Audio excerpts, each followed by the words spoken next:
Good morning. This is Dr. Martin's second YouTube video on proteins.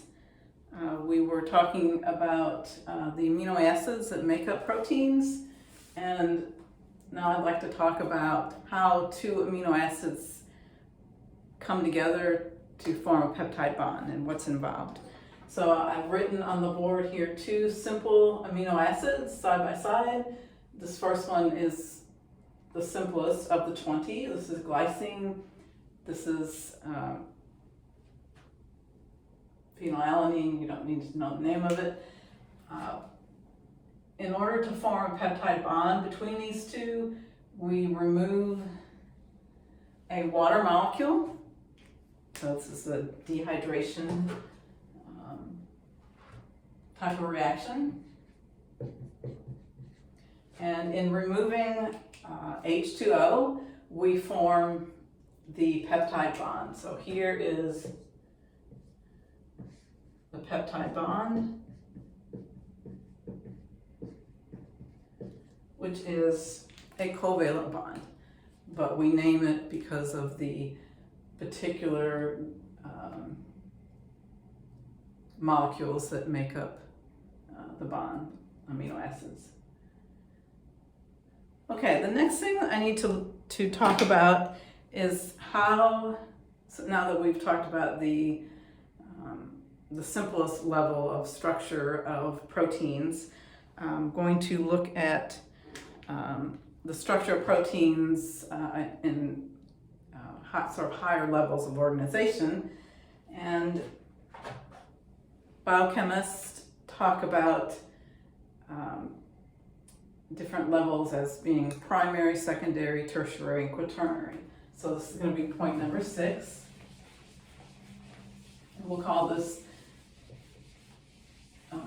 organization, structural organization of proteins.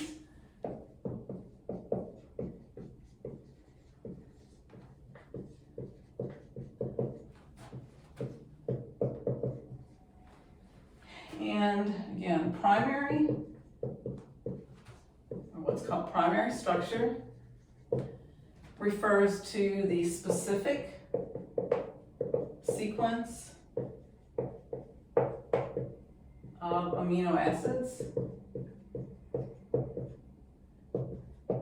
in the protein.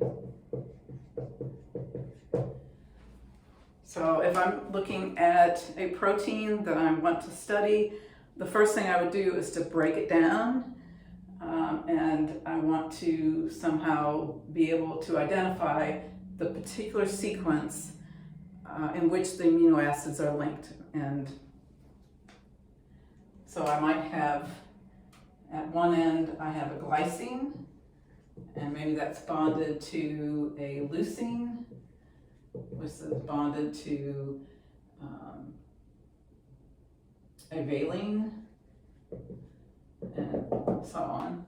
Whereas another protein might have at one end a different set of different sequence of amino acids. So at the simplest level, we can describe a protein in terms of the specific sequence of amino acids from one end of the polypeptide chain to the other.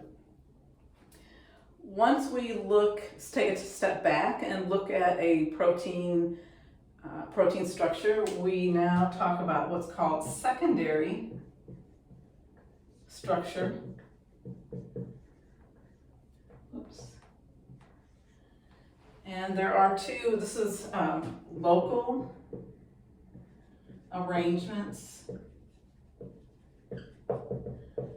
of portions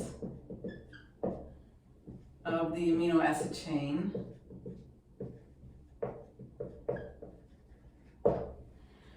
There are two defined types of secondary structure that are found very commonly in proteins.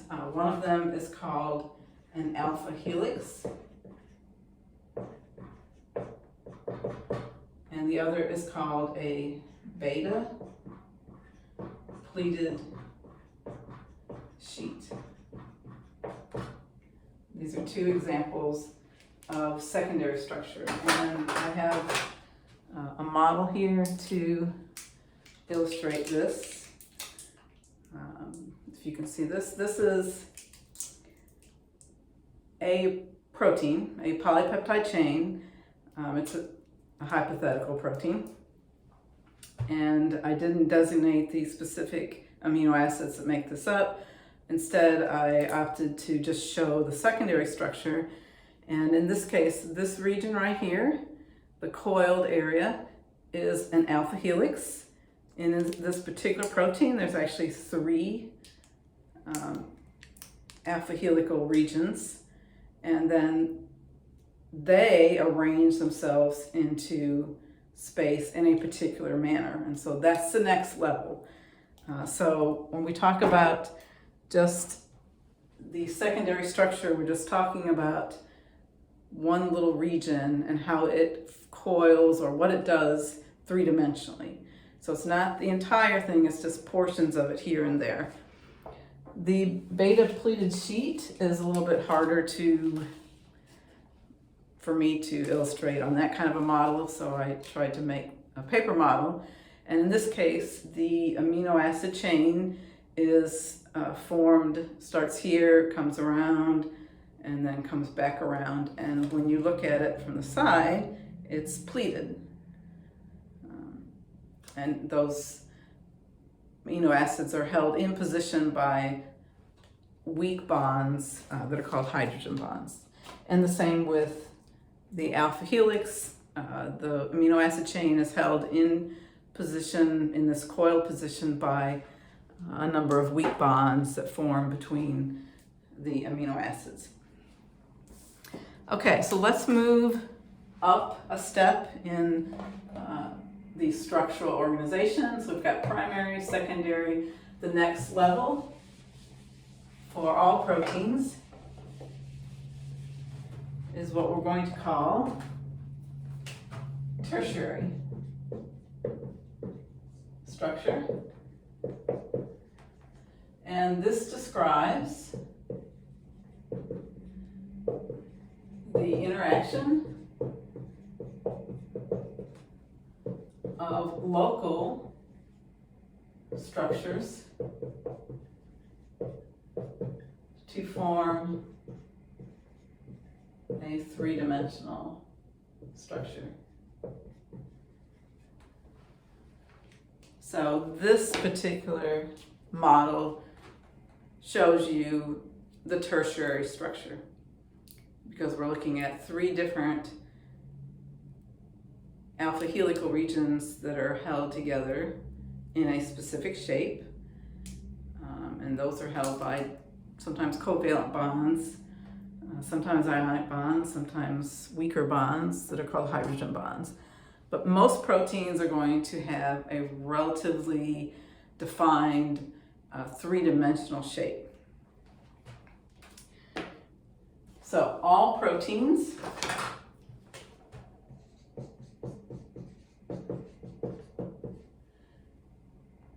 have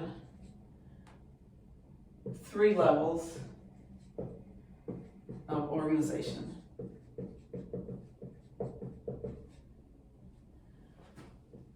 So primary, secondary, tertiary.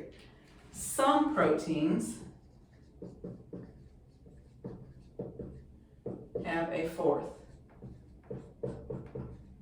level.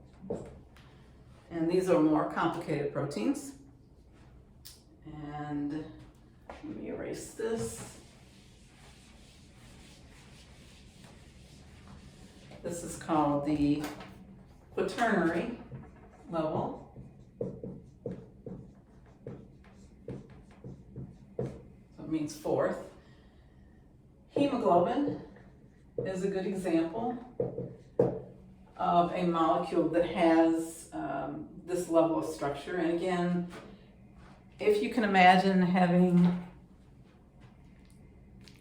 4 of these types of structures that are held together in some kind of specific arrangement, that would be the quaternary structure.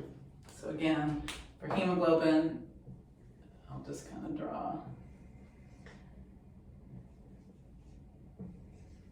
for polypeptides, and they are going to be held by specific bonds in relatively rigid, or I won't say rigid, there's some flexibility to it, but they're held together in a certain way, and that's quaternary structure.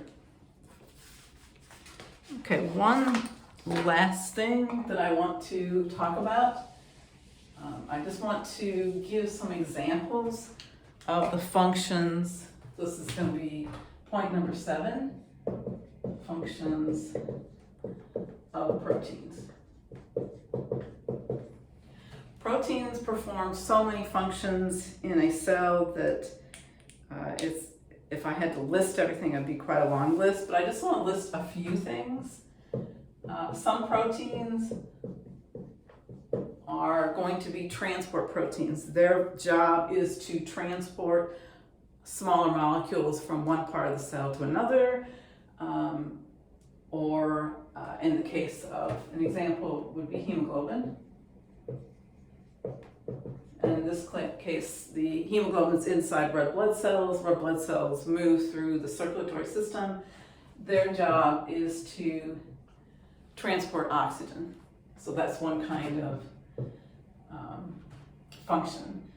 Some proteins are what we would call structural or support proteins. A good example of this is the collagen molecule. Collagen is a fibrous molecule. In other words, unlike most proteins, this is actually, they're long and thin, coiled around each other, very strong, found in hair. Well, actually hair may not be the best example. Skin, nails. This is the molecule that gives the underlying layer of skin its strength. Okay, another function is that of protection. What we call antibodies are proteins, and they are found in the bloodstream. They protect us against pathogens and other invading molecules. Some proteins are enzymes. Enzymes increase the rate of a chemical reaction that would occur in tissues or in cells. Some proteins are receptors.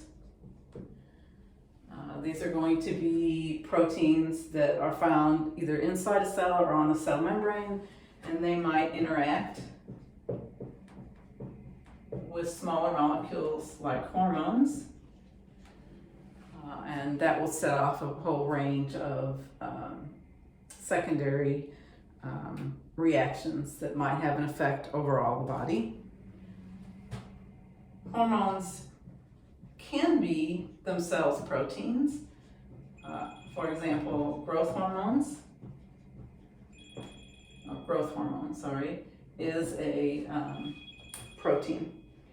And the list goes on, but just to give you some idea of the variety of functions that proteins perform.